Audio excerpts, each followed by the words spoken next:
Hi everyone, I'm Joe. Today it's time for me to talk about my reading history and my reading habits. This video will contain 3 parts. I will start by talking about my reading history, then I will talk about my reading habits, and finally I will talk about the reasons behind all of this and indeed why I am here today. So, first of all, the history. I did not learn to read at a very early age. I know some other booktubers, and indeed my sister, for example, learnt to read at a much younger age than I did, at age either 4 or 5, and reading was always part of their life. I didn't. For some reason, I knew my alphabet, and I could read words, but I could not read sentences. Therefore, I couldn't read, essentially. And I don't know why this occurred, but just when I read multiple words together, they didn't make sense to me. Obviously, I was aged 8, so I cannot remember the exact way I considered the reading at the time, but I noticed something related to this. And when I was aged 8, the deputy head teacher of my school, whose name I still remember because it is very important to me, Miss Thompson, realised I couldn't read as such, so she took it upon herself as a personal mission, I suppose, to help me learn to read. And learn to read I did, in a very short time in fact. In the course of, I think about 3 months, it could have been 4 but a maximum, I went from what I was, where I could only read words but not sentences, to not my current ability, but frankly not far off it. You know, it was quite advanced, and I was probably one of the most advanced in the school. Now, when I learnt to read, this changed me in a fairly fundamental way, because I would start reading the books that were around at home, which I'll talk about later, but they began with, and I've mentioned this particular book before, The Colour of Magic by Terry Pratchett. That is the first book I ever picked up by myself of my own free will, and indeed is why Terry Pratchett is such an important author to me personally. Actually, it's also the reason why I haven't talked about Terry Pratchett since his death 4 years ago, because his death upset me, and I still don't like talking about it because it's so significant to me as a person. So I've been avoiding the subject frankly until now. I am going to do a video to do with what Pratchett meant to me in the future. Anyway, as I was saying, I started reading Terry Pratchett, and I reread the first series of Discworld novels, the earlier books, over and over again for at least a year. I didn't read any other author, it was just the Discworld novels over and over in a circle. However, after at least a year, I did realise that other authors did exist, amazingly, you know, who would have thought it, and I started reading them. One of the series that I started reading was the Hardy Boys books. I still actually have 1 or 2 of them around somewhere, I can't actually remember where, however, stuck in a cupboard. And there were many other books that I read, however they were all fantasy, and indeed I read nothing but fantasy until I was nearly 20. The reason for this is that when I left school, I stopped reading for a number of years, as is often the case with fellow booktubers and many other people. You know, college, university and such tends to stop your reading, at least for pleasure. You read textbooks and things instead, and this affected me. However, when I had finished in education, after several years, I started reading again, lightly. And this is when I first started getting into science fiction. I had always liked science fiction movies, but for some reason I never got into the books until that point. However, I was only reading lightly due to another hobby that had taken over almost everything else, including reading, and that was online computer games. I was playing online computer games really heavily. I did that for at least 5 years, and frankly that dominated and took over all of our hobbies, which, looking back now, I kind of regret, although I still talk to the people in question, although I don't really play the games anymore, and I still know them, and I met some really nice people through it, which I have always been grateful for, so I don't regret it as such. Just maybe if I could have got a bit more reading done during those years, would have been nice, but that's the way life goes sometimes. And that's essentially what leads me up to now, because from that point, when I stopped playing online computer games, my reading just started increasing again, my enthusiasm for it increased, and my reading range increased to what it is now, which is mostly everything, obviously dominated by science fiction. It always has been, ever since I started reading it when I was 20-ish. And that's how I'm here today. Now I'll talk about my reading habits. Reading is and has been for a number of years my main hobby. I read most days, however I tend to read in short bursts followed by breaks. So I will read anything from 5 days to 8 days in a row every day. Then I will have 3 or 4 days where I will not touch a book at all. This was not always the case in the past, but over the last 3 or 4 years it has developed this way.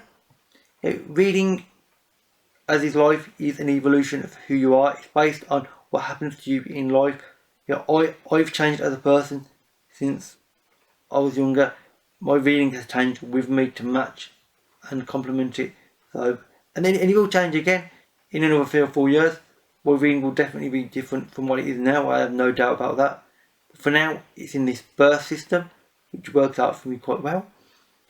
I read for a very short time in the morning, maybe half an hour or so, and then I will not pick up a book again until the late evening. And the reason for this is that I do not carry a book around me in the day. I know many other booktubers do carry books around with them, and obviously that works out well for them. With me, actually it really doesn't work out for me. For some reason, if I carry a book around me, I actually feel less inclined to read for some reason. I tend to like having a gap where I will focus entirely on what I'm doing that day, and then of an evening, the day's ended as such, and then my focus can switch to the afternoon, evening, and I can then read. And actually, I do not spend as much time reading as what you might think, considering that I read at least 12 books every month, often 15 plus. Because I know other booktubers say that they will spend a large amount of time reading. Obviously, I'm thinking about certain booktubers here, like Rachel, for instance. I actually don't. I spend surprisingly little time in terms of raw hours reading, a few hours at most per day for the days that I do read, obviously, and then that break. And the reason for this is that, quite simply, my reading speed is quite fast, I believe. I read at least 100 pages an hour, often 120 pages an hour. I am aware, as far as I know, that this is quite fast.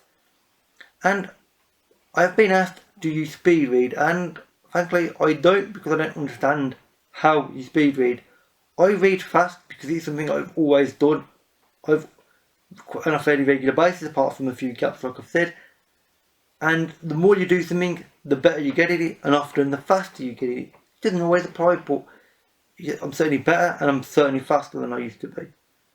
And I'm quite happy with being this quite fast reader. I mean, I still take in what I read. The reading speed does not affect my comprehension of the word.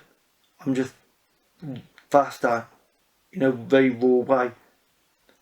And that works out quite well for now. It might change in the future. As I've said, life changes you and it changes your reading. So I might get slow in the future, I might get faster. You can say, I certainly can't. And finally, I'll talk about the reasons why I read. And the main reason for my reading in the early days was my older sister. Now, when I first learnt to read at age 8 due to Miss Thompson, when I got home from school, my older sister, who is a bookworm and indeed still has more books than me even today. Obviously she can't read as much today because she has 2 small daughters and such, so and that sort of thing, responsibilities, where I am single, so it's easy for me to read. However, she's always been a reader, and it was quite normal for me to see books casually left on tables, on the side in the kitchen, frankly all over the place. So when I learnt to read, and indeed that first Discworld novel, The Colour of Magic, that was her Colour of Magic copy. When she left home, for the record, I think I might have mentioned this, she left me all of her Discworld and indeed all of her Terry Pratchett books, because she knew that I was obsessed with Terry Pratchett. So she's like, right, I'm leaving, it's easy for me to not carry as many books, so you can have them. I'm not complaining. I greatly appreciate them, and it's due to her habits and her casualness with books rubbed off on me. It was normal for me to see books lying all over the place. So when I got in from school, it's like, oh yeah, books are there. There's nothing unusual about it. I mean, some of my friends I knew didn't have that. So they didn't read as much as me. And frankly, I was actually like the reader amongst everybody I knew.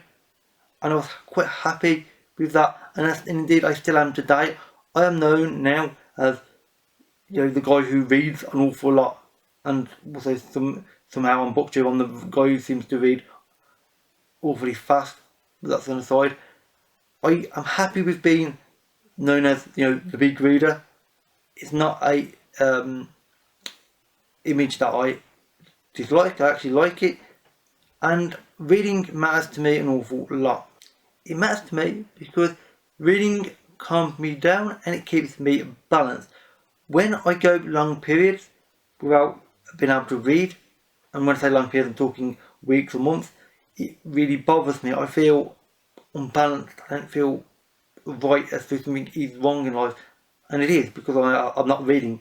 I need to read on a regular basis, at least every so many days, and I feel much happier and calmer, and I feel my usual cheerful, optimistic self. When I go long periods without reading, my optimism starts being tested severely, and I almost reverse on my own personality. I become, rather than optimistic, I become almost pessimistic, which for me is very unusual. I don't know how to deal with it.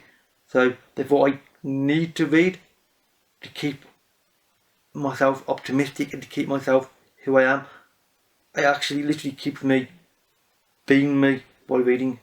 Without reading I'm not sure who I'd be, frankly, or what I'd be. But I'd be different than I am now. I can say that for sure. And that is why reading is so important to me, and why, if you know any readers, encourage them to read, you know, young readers and such, encourage them, because reading was really fundamental and important to me in life. And I hope other people find reading as fundamentally critical to their lives as well, because I love reading. Reading means everything to me. It always has and always will. There's no doubt that I'm going to be a little old man one day with an awful lot of books, still reading like an absolute maniac. I'm happy with this image, mainly because it's accurate. Yeah, that is what will happen. I know this. Hopefully, you know, all things will happen before then, you know, some very interesting things. But overall, I am happy with where I've come from in regards to reading, and I'm happy where I am now. You know, my reading of life has been a good one, and it will continue to be good. Of that I can be sure, because I will make sure everything turns out well. I always do.